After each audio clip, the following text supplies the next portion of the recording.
So there aren't too many white sand memes on Creme Posting, and that's obviously where I go for all of my memes. And some of the ones that I do like are a little more spoilerific for other things in the Cosmere, or else they're steeped in too much like meme lore to really go over well on a podcast. Over-explaining something is like That's like my where hallmark, you live. right? Yeah. Well, Yeah.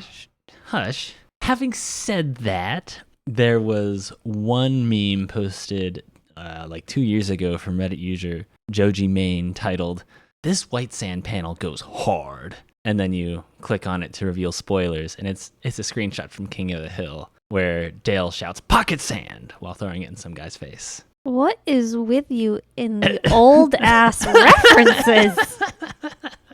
King of the Hill? That is barely on the edge of my memory. All right, but like some memes are eternal.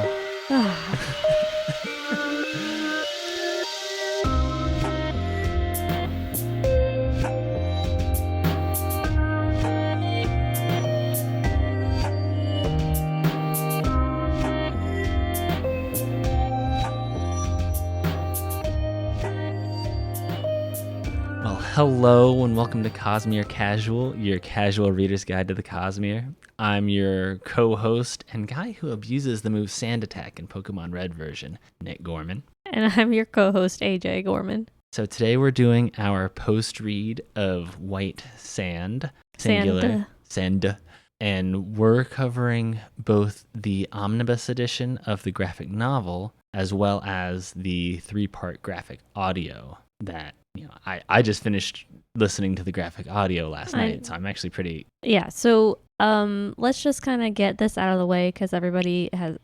The only thing that is on Reddit about White Sands is, what version should I read? And like very little discussion about actual content.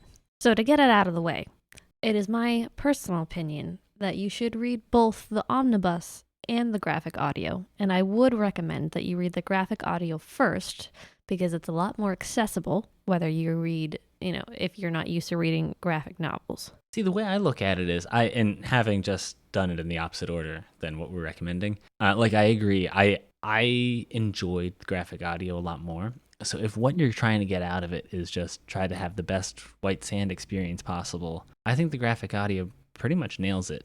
But then the Omnibus Edition includes a few things if you're trying to pick apart, or if you care about the Cosmere. If you're trying to pick apart where it fits in the Cosmere and get as much information about the world as possible, there is extra in there. There's a few extra scenes. There's certainly extra notes that Chris takes that are in the Omnibus Edition that aren't in the graphic audio. And if you like reading the Ars Arcanum at the back of each book in the Cosmere, that's in the Omnibus Edition. That's the one for you. Yeah, and we did a little bit more research about all the different versions. There were more scenes in the graphic audio than the original 3 volumes of White Sand.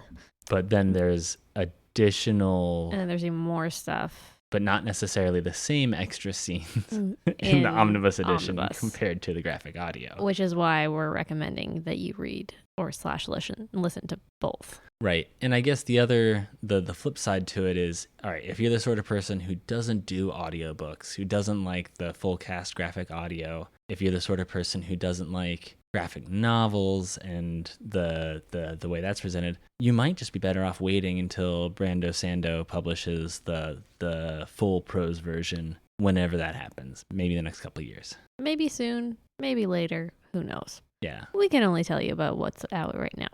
But I'm bored of talking about the different versions, or at least... I'm not. I want to talk about the different errata, the things that were included by accident in the different editions. Okay. Because let's say you only read if you read the 3-volume graphic novel, there was a part of the magic system called slatrification present in volume 1. That was not intended to be in the graphic novel. I'm sorry, what? There was an extra part of the magic system of sand mastery called slatrification, where really powerful sand masters can create water out of sand. That's not canon. That should not have been in the book. there maybe might be plans in the future to include it as a legend or a myth in the future, present in any future stories taking place in Taldane. But it doesn't work with what B Money has planned for the magic system. Okay. So that's an error. The other one is in the same first volume of the 3-volume graphic novel. There's a boom box present in the background. We talked about this, and that was removed in the Omnibus Edition. And then I think in volumes 2 and 3, I know definitely in volume 2 of the 3-volume graphic novel, but also in the graphic audio version, there's a scene where Ace is praying to the Sun Lord, and that is corrected to Sand Lord in the Omnibus Edition. Okay. That was just the ones that I noticed.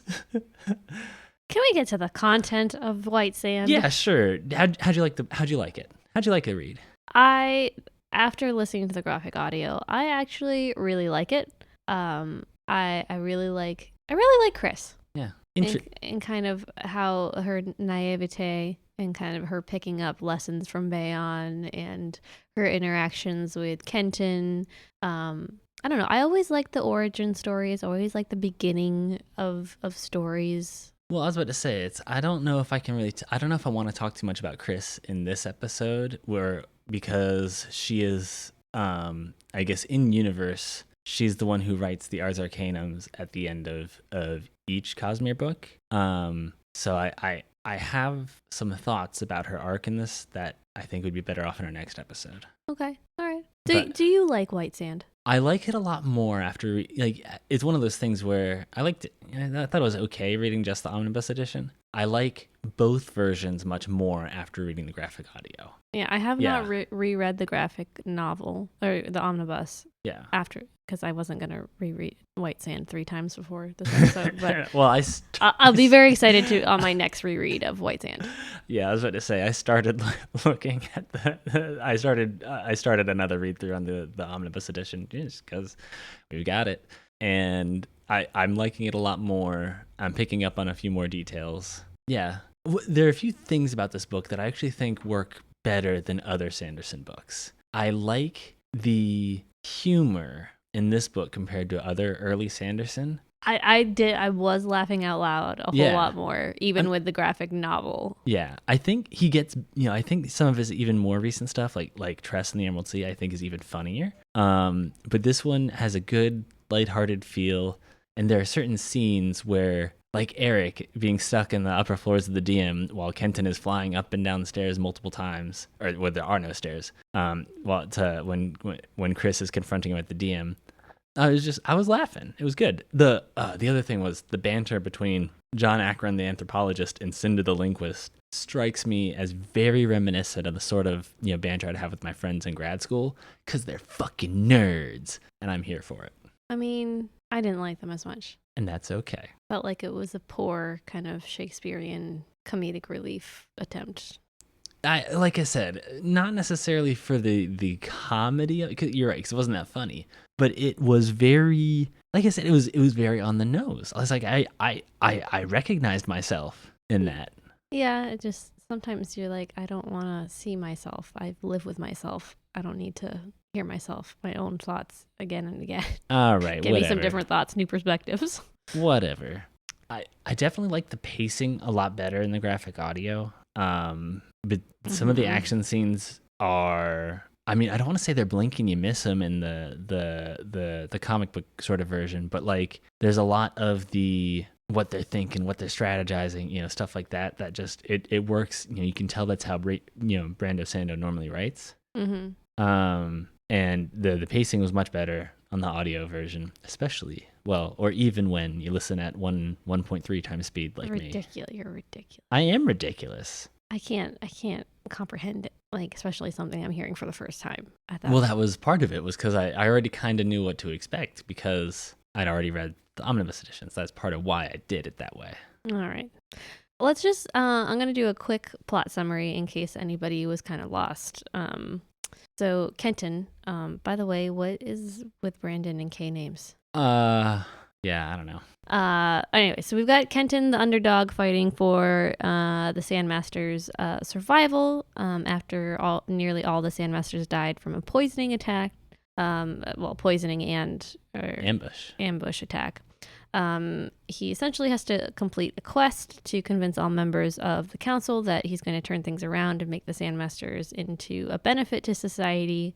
So it takes the 3 novels to kind of achieve that. All the while, there are assassins attacking him like every 3 days. So there are just kind of 2 days. It's every 2 days. It's a literal plot point that it's every 2 days. Every 2 days. And he's also got this foreign Darksider following him around. That would be Chris. And she's helping him in exchange for him giving her Sandmasters when she goes back to Darkseid, which happens at the very end. So that's kind of a quick summary of the 3 volumes. I mean, okay. There's a few other plot points that I think you missed that were like really important. Where one of after the attack on the DM, the attack on the Sandmasters. Mm-hmm. One of the big things that the source's attention in the book is someone had to have betrayed the DM. It didn't go right, and correct. They suspect that someone poisoned the water bowl, and Dryle and Kenton both point the finger at each other, and Dryle's kind of the asshole who's an antagonist. Perceived asshole. Yeah. And whether or not he's the traitor is irrelevant. He's an asshole. All right. But if you're on a repeat read like I was, I noticed the flaws in their logic where it's like, well, their only reason for pointing the finger at each other is they don't like each other to begin with, and they both survived. They were basically the 2 sole survivors out of the ones near the front. Except they weren't the sole survivors. Well, but they were the ones that were targets that were likely targets for the Kurtzians. Everybody else was a lower rank, level, right? Lower rank, yeah. But there's a third person who was reasonably high rank who was the one who handed the chalice around that everybody drank from. And on a reread, it's very obvious that they're forgetting someone, and that's Lauren, who turns out to be the traitor. Mm-hmm. Yeah, no, I definitely on the graphic audio. So my second read through of White Sand, I was noticing Lauren a lot more. I think there's just more Lauren in the graphic audio. Certainly in the first volume. There might be, but yeah. I don't know. Brandon plays tricks on me, and it works on me every fucking time. I fall for it every time. Well, it's because we want to be fooled. We do want to be fooled, and so it works. Yeah. And there's more to the Chris and company's plot than rather they're not just there to help Kenton in return for getting Sandmasters to come home with them. There's also they're trying to figure out the details between Gavalden's death. Prince Gavalden, who came to Dayside years ago to try to enlist the help of the Sandmasters. Mm-hmm. And so they're trying to figure out what happened to him, and that sort of a mystery. Well, they think they know what happened to him. They just don't know what. They think they know that he was assassinated, shot in the face, shot in the head. Excuse me. But there's that one keeps coming up, as well as who's the true identity of Sherazan, the crime lord, and his capture, and how is Tract Ace going to capture him? So Gavalden turns out to be Nilto, the Lord Beggar, which is just kind of like random. Like, you have someone coming from Starside and just being like, I love Starside as the name much better than Darkside. I wish we heard more of that. Go on. So you have someone coming over from Starside and just being like, well, I'm going to abandon my kingdom and I'm just going to help these people on this side of the world. And it's just like, well, it fits within the themes of this book, which is people either running from or running to positions of too much responsibility for them. Oh yeah, I'm like, it doesn't make sense to leave behind like a similar responsibility in one place to go to another place to pick up nearly the same responsibility, because he's taking on responsibility for the people. I'm in this picture and I don't like it. He's setting himself up to be a prince. Maybe he's not calling himself prince, he's saying Lord Beggar, but he's setting himself up. No, he's setting himself up to be an influential figure without the actual responsibilities of an actual Titan. But he's taking on them. You can't just... You can, and he does. But he actually does take up responsibility for the people. Or if I don't he didn't, see that. if he didn't, then it wouldn't work. Like, people wouldn't respect him. They wouldn't listen to him. He wouldn't have the influence unless he actually took up the responsibility. I don't know. Like, you if can't I fake agree your way about into that. being the Lord Beggar. I think I disagree where he gets the influence because he helps out so many people, right? But he can be. But that's taking responsibility for No, them. it's not. It is. That is something distinct from being, from owing it to them. He does it because he feels like it. If he, he's going to leave town at one point in the book, and he's going to just stop being the Lord Beggar, and he can just do that on a whim, right? And yeah, sure, everybody else gets screwed, but okay, he's putting number one first, and that is very different from. And that's just very different from how it would work if he was the prince, right? Where okay, so he laid low as the prince, and people kept coming after him, trying to find him, trying to what happened. He didn't lie low though. He was the number one voice against the invading. Right. So he went right, but when he disappeared as Prince Gavaldan, people kept looking for him. If Nilto disappears, okay, that's it. Bye. Okay. That's what I mean, is that he gets to be influential without owing it to anybody. I think we're going to have to agree to disagree. Anyway, but that is, to me, that is the overarching theme of the book, is how these different, people deal with that level of responsibility. Where Kenton, steps up and tries to take power when there's a power vacuum, right? And even though he and Dryle ultimately want the same thing, it takes him the whole book to realize that they need to share power, right? Or that they're really on the same side and can be helping each other. Exactly, right? But he, throughout different stages of the book, he starts, he stops and says, "Wow, I didn't realize it was going to be this hard to be the one in charge," right? And that's a not so subtle way of saying like, hey, this is the point of the book. Versus Eric, who ran away a few years ago because he didn't want to be in charge of everything. He didn't want to have that responsibility. He didn't want to decide who lives, who dies, whatever. And then he comes back and gets it, forced upon him, basically. Right. Yeah. And we have Chris trying to figure out what her responsibility is. Yeah. What she even needs to do. But yeah. Yeah, there is a lot on responsibility, but I didn't care about that as much. Okay. I'm sorry. I derailed you, dear. What did you? I don't remember. Okay. But yeah, Gavin is Nilto. Gavin is alive. Yes, but he was disfigured rather than assassinated. Yeah, so it was kind of, I don't think anybody told her that he was assassinated. I think everybody just heard that, oh, he got shot in the head.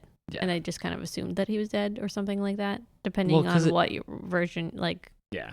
Anyways. And then Sherazan, the crime lord, turns out to be Ace's second in command, whose name I'm forgetting. Well, he wasn't second. He moved up to second because yeah, exactly. You're right. She lost a couple people. Yeah, botched raid in the beginning of the book. Yes. Her kind of struggle between religion, family, job. Even in the graphic audio, it was I don't know. There was just something about it that really had me kind of I don't know. Something just wasn't quite sitting right with me with that whole thing. There was an aspect to it that makes me very uncomfortable, and I don't know if that's because that was the intent, but the basically genocidal hatred of the Curtsians for the Sandlords, the Sandmasters, not Sandlord. Yeah, that was uncomfortable as well. That and how throughout the entire story up until the very end, she hates Kenton. Even though she's his bodyguard, she hates him ferociously. Right. And she never addresses him by name. I don't recall her addressing him by Ken the entire book. She just calls him Rakensha, which is she does call him Kenton once. Okay, but she almost exclusively calls him Rakensha, which were explained towards the beginning of the book is like a slur. Right. And she earnestly thinks that he and all the other Sandmasters should die. Yep. And it's like, she is a more, if you're going to be reductive about it, she's more or less a good guy, right? Right. And I would have been I think the struggle between her being what is her Curtsian? with her being a Curtsian and then having to follow the follow Kenton as a Sandmaster would have been enough of a struggle. I didn't really understand why we needed to add the depth of duty or family or Well, I think, yeah. or they kept saying like she was gonna lose control, and I'm like, I don't understand, because we never really saw her lose control, quote unquote. Like, Yeah. I didn't get that aspect. Yeah, we never really saw her go into berserker rage. Right. And that part of it definitely felt choppy in both versions. And to the extent that her family makes an appearance, it's mostly to be hostages, right? Right, because I'm also like, okay, she told them to go to a different city, to leave town, and then they don't, and she's like, yeah, well, I told you to leave town, and it's just like, what? Like, what kind of family dynamic do you have that you have a job as a police officer, you're just waving away your safety? Yeah. Especially when you have a child. Well, and it's just that part was not believable to me. Well, there's a few parts about family dynamics in this book that I don't get. Like, where are Kenton's family? Yeah, where's the rest of Kenton's family? They mention a couple times that, there are siblings. He's the youngest. He's the youngest. Yeah. None of the other ones had any talent for sand mastery, so they lived separately from the DM. Where's his siblings? Are they alive? Where's his mother? Is she alive? I mean, I do get the sense from both Omnibus and the graphic novel that she is dead, but we don't know when. We don't know how. Well, we know that he said it. There was something I latched onto in this reread where he said it had been 2 years since he'd heard Darksider, because that's the last time he talked to his mother. Right. But it's like, what? Huh? And like in particular, because they made such a big stink when Eric shows up. It's like, hey, you left me thinking you were dead. I came all the way from Darkside just to, pay my respects. And you didn't even let me know you were alive. What? Isn't there somebody else you should have been telling other than your best friend? Like your siblings? Like your siblings. Yeah.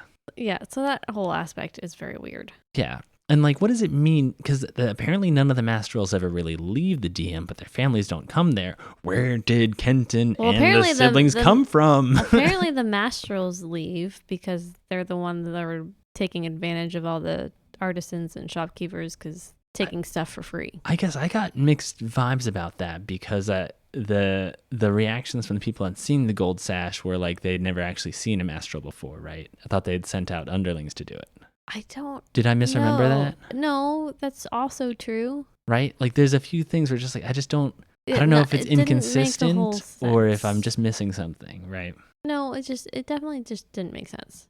So it's definitely not up to the level that Brandon's world building normally is. I have a feeling that whenever Brandon said that he was going to work on this, it's going to take him a lot longer than he thinks, because I feel like he knows that this is not, up to par, and I feel like he's going to spend a long time kind of making sure that his prose version is all nice and neat, and I think it's going to take him longer than what he probably predicts. So I think it's going to be a while before we get the prose version. Can I talk about a few of the other things that I just couldn't connect? Yeah. The other big one is about how sand mastery works. Yeah, there were some there. I have questions. When the Curtsians attack the DM at the end of Volume 1, and when the assassins attack Kenton in the deep sand, right after the extra big sandling and saving the Lord General, Regent. Well, it was just one. Right, one assassin then. Yeah. Right. So in the first instance, the Sandmasters are able to create shields around themselves in both the audio and the Omnibus Edition, right? And it's even mentioned in one of the illustrations that Chris has, towards the last half of the book, that she shows them making, shields to catch arrows and things. Mm-hmm. But in Volume 2 of the book, Kenton is experimenting with Diren about how to disrupt ribbons. And one of the big plot points is that any contact along the side of the sand ribbon will disrupt it, anything other than the leading edge, right? Right. And make it fall dead. So when that assassin comes, and it's shown that not even another sand ribbon is needed to disrupt it. They can do it, just with their hands, because the assassin who comes for him after killing the sandling a sandling, the assassin knows to strike at the ribbons from the side. Right. So when they're making their shields, how does that work? Is the whole fucking shield the leading edge of the ribbon? And how do you use a ribbon to wrap around things or a person without touching, like slashing through the side? Like, it doesn't make sense. I was about to say, I have questions. I had also noted that. Yeah. Yeah, because my question is, so can you or can you not touch a ribbon? Right. Without canceling it out. But yeah, no, that's kind of the things that really didn't jive with me was something about Ace's character and her arc and how it's all set up didn't quite work right for me, and some of the details of the magic, like I said, just not up to the normal Brando Sando par. Mm-hmm. And then in the Omnibus Edition, it's very frustrating that they added a whole bunch of stuff about Chris and Star Carved, but I still feel like we don't know anything about the Star Carved. Well, to me, that's more like an indication that there's more to come in a subsequent book set on Taldane, right? Because there's definitely plot threads that there's definitely the big one about, well, how does her country fare against the dynastic invasion or whatever when that happens. But I mean, all these other things about, well, how do the Star Carved work? Is she going to figure out a way to recharge sand on Darkseid? These are just little plot threads to revisit later. Yeah, it's just like they did a whole bunch of effort to add in all of this information that I feel like we learned the name Star Carved and we didn't really learn much else. Well, all right, let's talk about the Star Carved for a little bit, because I've got a in my notes here, I've got a section about, sand mastery, and then a smaller one about Star Carved. So you're right, we don't know much, but in Chris's notes in the Omnibus Edition, we see Chris hypothesizing that sand masters should be able to use sand in similar ways to how the Star Carved fight, to be bulletproof, and then to use the sand to move around in different ways. And the illustrations there show like a kind of a Doc Ock guy in Spider-Man, or like a big mech suit out of sand. There's good putting the seeds, like I see the seeds there that they're trying to do for another book set on Taldane.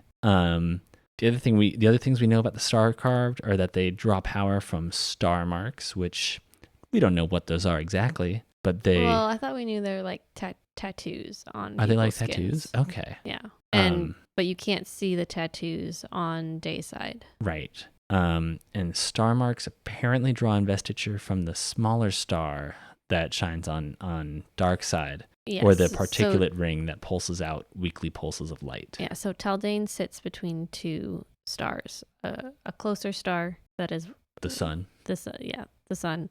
That is yellow, and then there's a smaller, further away star that is like a blue or white dwarf or something. That is surrounded by a particulate ring. Mm-hmm. And that's what Starside is facing. Yes. So if you were like me and were wondering why the heck the Darkseid people have darker skin when you would think that you would get more of a tan from having the bright sun on you 24/7. Right, because what is it called? The melatonin. Right. No, not melatonin. Melanin. Melanin. The melanin in the skin more melanin in your skin does help protect against right. More sun UV, damage. Yeah, more sun damage. Yeah. But the in-world explanation is that the two stars literally shine different spectra. So the white dwarf has more UV light, which is so that's So yeah, you would need darker. So that's why that leads to darker skin, world building wise. Well, that would make sense if the tattoos are really only visible in strong UV. Okay. Yep. And I think that's in the Omnibus Edition. It might be in the Arcanum Unbounded preamble before the non-canon prose edition. Oh, good Lord. We'll talk more about the Arcanum Unbounded stuff in the next episode. Yes, and we'll probably go over the magic system again more from a romantic theory point of view. Do you want to talk about sand mastery and how it works within the context of white sand? Yeah. So basically, I don't know. I missed it in the omnibus. I felt like completely, but the the graphic audio made a lot more sense to me. So the sand on Dayside is covered in a lichen. Mm-hmm. So like a little microscopic plant material. So when... Can I cut in? Yeah. When the lichen, in Chris's experiment, she notes that when the lichen gets wet, it releases a lot of light. And that is, she describes it as a mother of pearl, and very similar to how the star the star marks look. But what we and where that corresponds to sand mastery is that the sand masters are able to manipulate the sand in such a way that they use their own body to provide water to the sand. Well, to the lichen. Yeah, to the lichen, excuse me. And the lichen basically gives them a little bit of magic, and they can use that. Access to magic, yeah. Yeah, access to magic, and they can use that to move the sand telekinetically in the ribbons. Yeah, so when we see kind of Chris doing her experiment, she's kind of got 3 buckets of sand. She's got the Dayside sand, which is sand with the lichen that has not been disturbed. The lichen's growing on it. Then she has a bucket of sand that a sandling has eaten, because all the sandlings eat sand. Well, they're not really eating their sand; they're eating the lichen off of the sand. So when it passes through their systems, what comes out is sand without lichen on it, and it's like a brownish color. And then there's also a bucket of sand where it's spent. It's spent. And that's it's either been used by a sand master or it's been in contact with water. Mm-hmm. And that's black. Right. And so when and Chris was saying, well, the sand that has passed through a sandling, so the lichen is gone off of it, is the same sand that they would find on Darkside. Yes. So it's really just trying to reiterate that it's not the sand that's special, it's the lichen living on the sand that is special. Yep. And so the 2 sort of special cases with sand mastery are overmastery and then overburning. So overmastery is when the sand master uses too much of their own water and starts to dehydrate. And that means that they can't use sand mastery for a few days at least afterwards. But one of the big revelations that Kenton makes is that when his powers come back after overmastering, he's got more of a connection to the sand and is more powerful. And the analogy is it's like lifting weights to the point of failure. Mm-hmm. And I think that was a really good analogy. Yeah, maybe. It's weird that they have to overmaster to get any of that benefit, mm-hmm. where like you can get a lot of benefits out of lifting weights or running without going to the point of failure. And in fact, if you run to the point of failure, you're probably dying, which is a sometimes side effect of overmastery. Overmastery does not seem like a great process. Yeah, that's fair. So, and that leads us to overburning, which is a special type of overmastery. So when a very powerful sandmaster overmasters to the point that they're going to die, because they've used up too much of their body's water. Yeah, because they're used up too much of their body's water. Rather than simply shriveling up like we see some of the Sandmasters do during the Curtsian attack, the Sandmaster gives up the last drops of their blood and creates like a giant explosion of sand, which they can still even control even then. And that's how Praxton kills a lot of the Curtsians while sparing some of the Sandmasters. And what Dryal was preparing to do to Kenton at the duel in the pit at the end. And that's called overburning. And then you can actually die from dehydration because you're sand mastering too much. Yes, right. Yeah.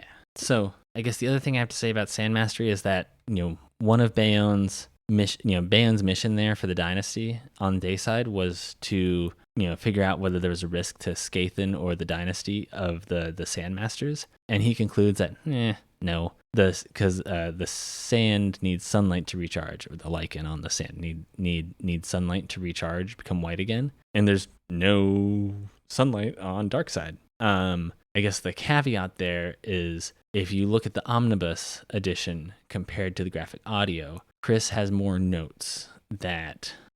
She says that she thinks that they could grow the lichen on their side. Right. And, it kind of looks like she's getting close.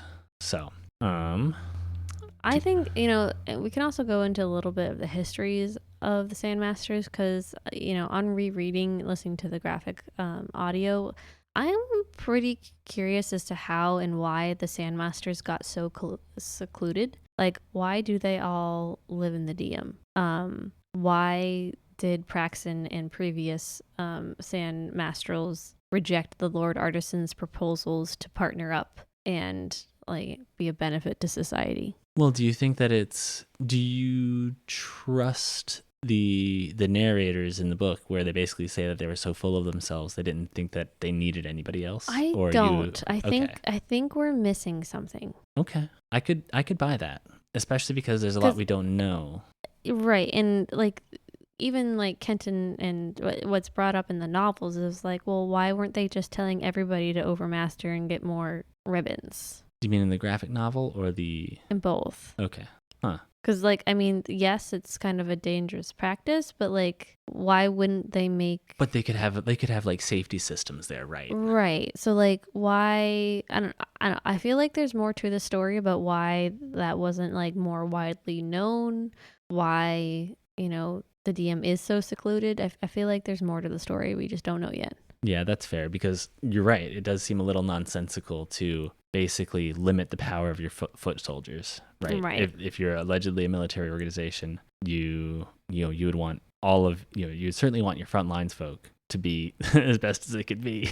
Right. And it's like, you know, definitely I would not want to see the extreme where they're just like forcing that on everybody, but it also seems weird to me that they limited it to the degree that they did. Yep. No, I agree with that. I realized I skipped over a section in my notes. Oh, yeah? Yeah. Because there's a lot of dynasty spies in the story. Oh, good. Everybody's a dynasty spy. Right, and that's kind of it. So, special thanks to Coppermind for having articles that spell this all out. But to review the people from Darkside who are spies, or, arguably. And I think in chronological order of the reveals, Captain Deerl and his lieutenant, we're not sure if they were actually Dynasty agents or not, but they were killed before the start of the book. They were allegedly by a Dynasty patrol ship, but really by Bayonne. And that's because Captain Deerl was going to sell Chris and company out to the border patrol, which threatened everybody else's mission. Right, so they weren't necessarily like traditional spies, but they were going to be traitors. Yeah, and they were going to sell Chris out to the Dynasty. So, and that leads us to Bayonne the bodyguard.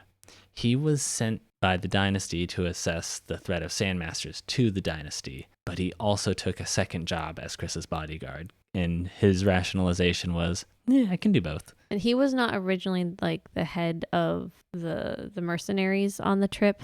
After the captain was murdered, Chris chose Bayonne to kind of lead her forces. Yep. And then Professor John Akron, the anthropologist, and if I'm being honest... The portly one. Yeah, the fat one, not the old one. Yep. If I'm being honest, I couldn't tell the difference between the two of them I in the graphic either. novel. That like the best I've been able to come up with is the old one or the fat one? Which one? And you can't even tell in the graphic novel all that well. One of them's purple and one of them's green.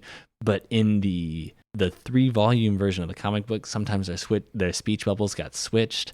So it's even more confusing. So anyway... And then, John Akron, I could not figure out. I could not figure out why there were two of these guys. Right, and it's because they wanted one of them to be a traitor. And I think the banter. I do think that was. I think that was good. And he was a Dynasty spy. He was sent by Skathan, the king. The same one who sent Bayonne. Yeah, and he was sent to figure out what happened to Gavaldin and finish the job. Make sure he stays dead this time. Bayonne and whatever the portly one is. Cinder. Wait, no, Bayonne and Akron is the fat one. Yeah. The one who's actually a traitor. Yeah. Bayonne and Akron did not know each other's mission or the fact that they were aware of each other's existence as far as being Skathon's agents. Bayonne had kind of assumed that one of them was an agent for Skathon, but he didn't know. Skathan. Something. I don't know. We just listened to the audiobook, dear. We haven't even seen... Okay, Skathan is not mentioned that frequently, and we haven't seen him like on screen. No. Well, and I don't want to talk too much about Skathan until the next episode, because it's like, we will talk about Skathan in the next episode. Yeah. Yes. Yeah. Do you want to talk about the twists at the end? Did you see Ace being the one to vote in the place of the judge at the end? It didn't surprise me. I read it, like I didn't see it coming, but as soon as like she gave her the vote, I'm like, oh, that makes a lot of sense. I mean, it did and it didn't. I mean, there's a lot about the judge that didn't really make sense to me, where she allegedly already knew that the debt that the DM owed to the merchants was really the other way around, but then she insists on everything being fair and right, but then she also intentionally sabotages Kenton because she likes him so much. I'm like, what is this, fucking opposite day? You know? The other thing about the lady judge that bothers me so much, Helis, okay, she acknowledges that the initial vote to disband the DM was invalid. So she raised, so in order, then raises the stakes. Yeah, raises the threshold for but to overturn this invalid, meeting, the invalid preliminary result, there's a higher threshold to actually overturn that. And it's like, well, hold on now. That didn't make any sense. That doesn't make any sense. It's just the quest set up. Yeah, and and it's just to set up. And this is one of this is one of early Brandon's earlier. This was his first draft. The first draft of this book was his first full length novel that he was trying to write. Yeah, so he wasn't as polished. Right, and I'm sure some of the issues, And I think at the time that, like, the first time that this graphic novel was created and everything, I think he was super busy. Yes. Like, he didn't have a whole lot of time to devote to this adaptation of his work. Yeah. Like, and that's why things like Slatrification, the Boombox, things like that. If he had been able to have more time on this, like... I gotta say, I am actually looking forward to the prose version, though, because... I don't think it's going to come anytime soon. I'm looking forward to it, because I do think, because I was telling you the other day where I just didn't feel like with the Omnibus Edition there really was much of a Sanderlanche, but then I disagree with. Right, but I was listening to it last night to finish up the graphic audio, and I was definitely like, yeah, all right, let's go. And it, getting that in the prose version, which is how I normally I normally either do, traditional audiobooks or, read it on paper or Kindle. I think that is going to be even more of what I like about Brando Sando, right? Right. I mean, Brando Sando in his natural element, of course you're going to like that better. Yeah, right? Like, that's how it's just, yeah.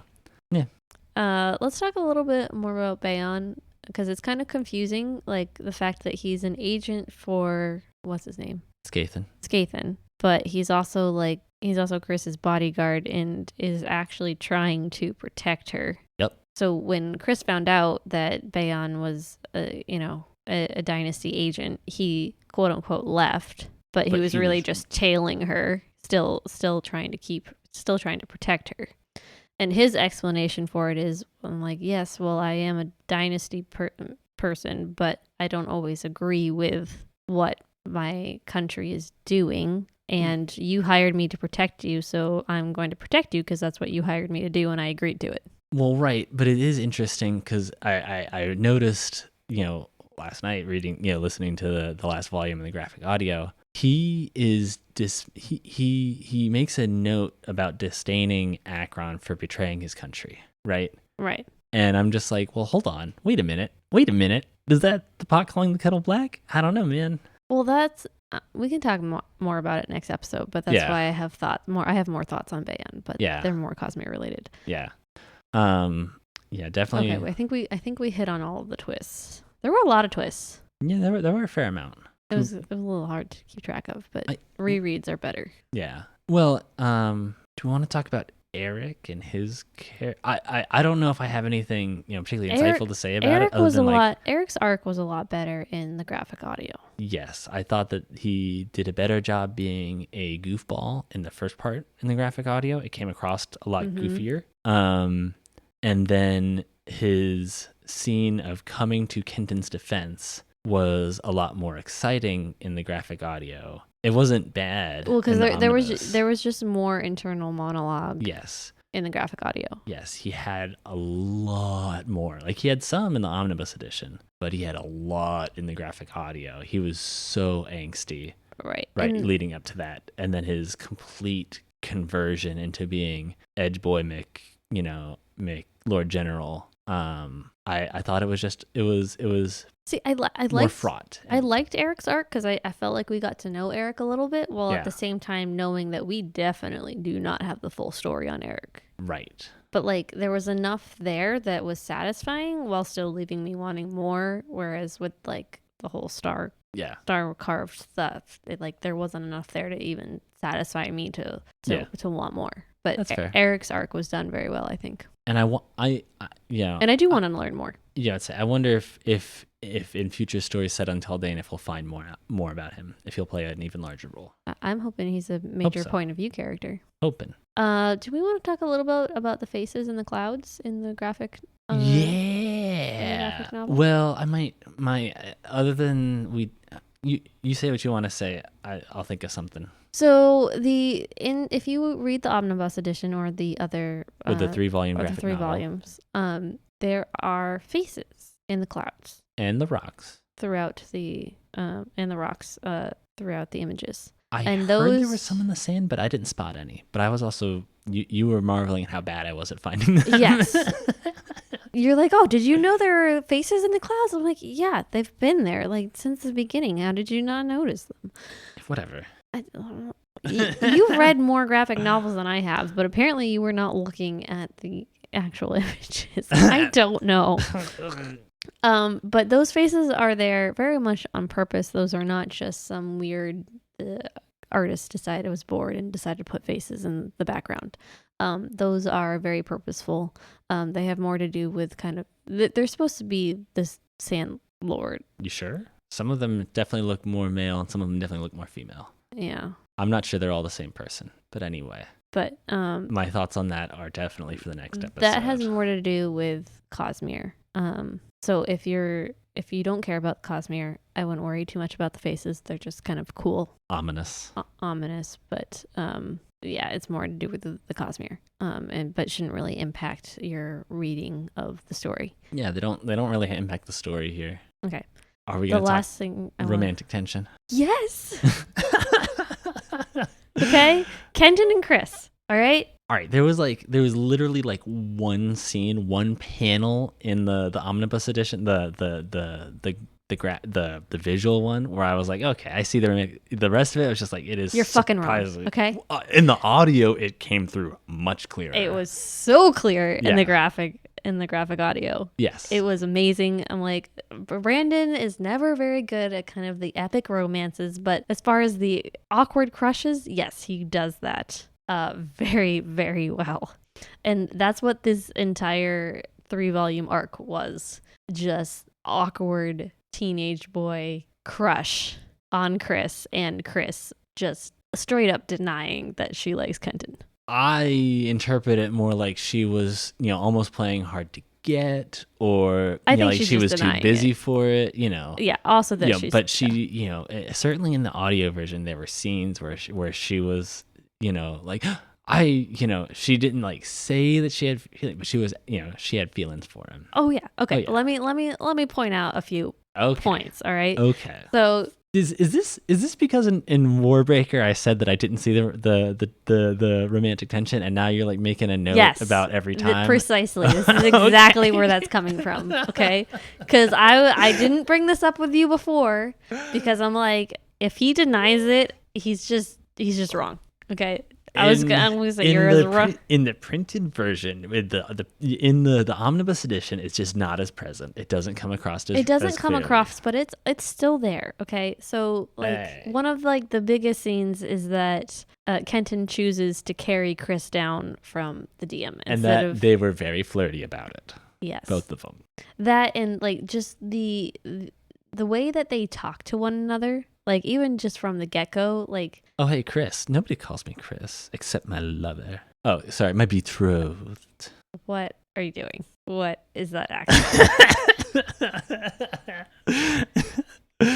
I didn't. They're just I don't know how to put it into words, but like when they talk to one another, like they're almost being like They're being flirty. defensive. Sometimes they're flirty and sometimes they're like being like intentionally kind of dismissive, like denying their feelings. Like, I don't know. I can't put it into words. They're being flirty, but not being. But they're definitely like their intention is not to make a commitment about it. Right. You know, they tease one another a whole lot. Yes.